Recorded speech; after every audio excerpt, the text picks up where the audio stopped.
राधे राधे कृष्ण भक्तों।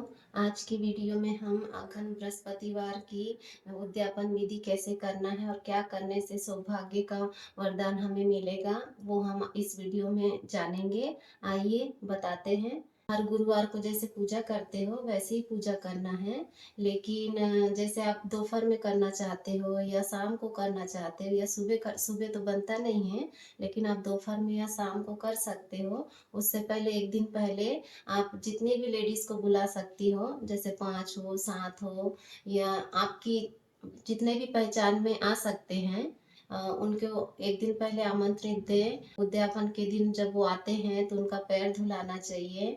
पैर धुलाने के बाद में फिर उनका आलता से पैर को रंगना चाहिए और फिर उनका बढ़िया अच्छे से उनको बैठने के लिए बोलो और फिर उनको हल्दी कुमकुम का टीका लगाना चाहिए और पाँव पड़ना चाहिए। इतना विधि करने के बाद में फिर उनको खाना खिलाएं, आप जो भी बनाए हो।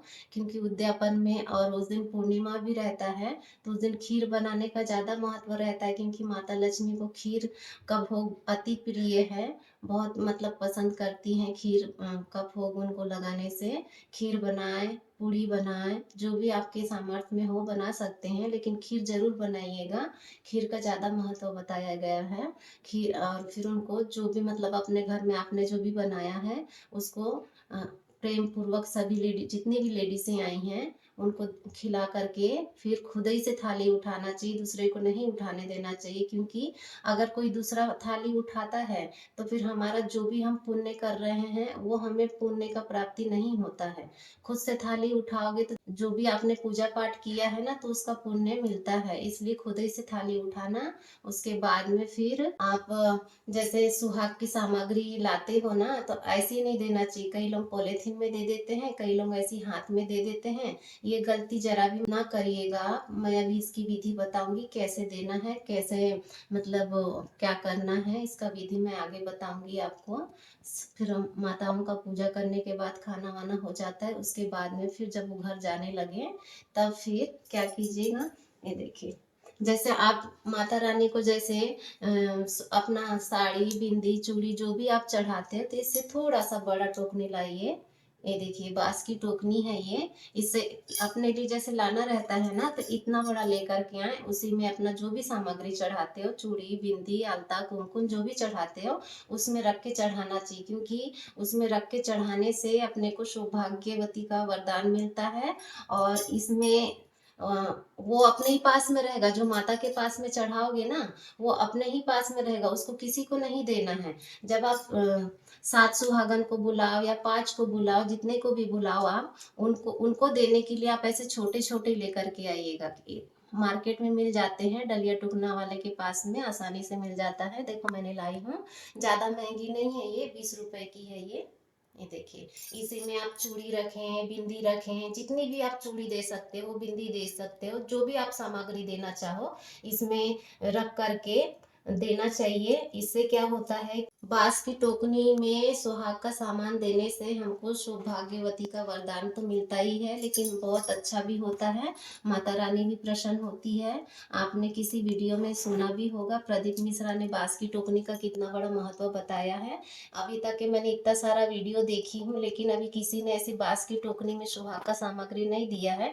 चाहे आप वैभव लक्ष्मी का उद्यापन करें या 16 सोमवार का उद्यापन करें या फिर अघन गुरुवार का उद्यापन करें, आप इस बांस की टोकनी में ला करके इसमें जो भी आपसे बनता है, चाहे एक बिंदी का पैकेट क्यों ना दें, इसी में रख करके, जैसे मतलब मैं तो अभी सूट पहनी हूँ, ऐसे जैसे आप दोगे ना तो इसमें सामग्री रखने के बाद में अपने पल्लू से ऐसे रखें। ऐसे रखने के बाद में जब आप दोगे ना लेडियों को माताओं को तो उनके पल्लू में ऐसे देना चाहिए।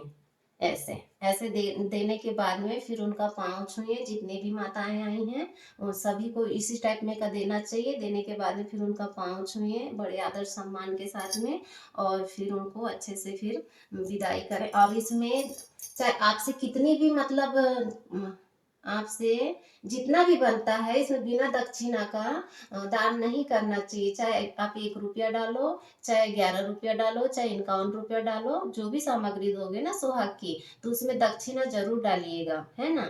अब आपके घर में अगर कोई पंडित आइन और पंडित आ जाता है तो बहुत अच्छा है। आजकल तो आने देखते नहीं हैं, लेकिन जितनी भी माताएँ आ रही हैं, तो आप उनको इस टोकनी में सुहाग की सामग्री दें। माताएँ पहले की जो माताएँ हैं ना, वो जानती भी होंगी, लेकिन अभी तक की मैंने जितनी भी वीडियो देखी हूँ, किसी ने इसके बारे में जानकारी नहीं दिया। इसलिए मैं सोची कि चलो मैं जानकारी दे देती हूँ, क्योंकि मैं तो अभी-अभी यूट्यूब चैनल में जुड़ी हूँ।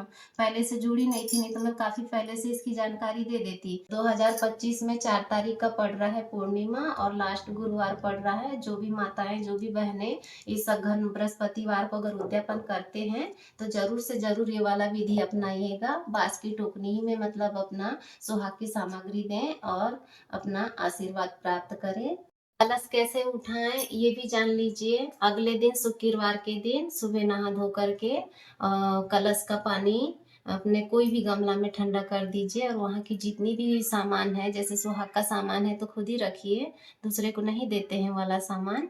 और फूल है, जो भी उसका हवन किए हो, फूल वगैरह हैं, तो आपके आस-पास जगह है तो वहाँ पर ऐसा गड्ढा खोद करके वहाँ ठंडा कर सकते हो। अगर इतनी अगर जगह नहीं है तो आप कोई भी बाल्टी में, बड़ी सी बाल्टी हो या बड़ा सा गमला हो, उसमें रख के ऐसा ठंडा कर सकते हो। अघन बृहस्पतिवार की जो भी हमने जानकारी दिया है उद्यापन का, कैसी लगी है कमेंट करके ज़रूर बताइएगा और ज़्यादा से ज़्यादा इस वीडियो को शेयर कीजिएगा, ताकि माताओं को, बहनों को पता चले कि हम कहाँ गलती कर रहे हैं। सभी को पता चलना चाहिए, सभी के पास में ये वीडियो जानी चाहिए, ताकि सब जान सकें कि हमको कैसा देना है और क्या करना है।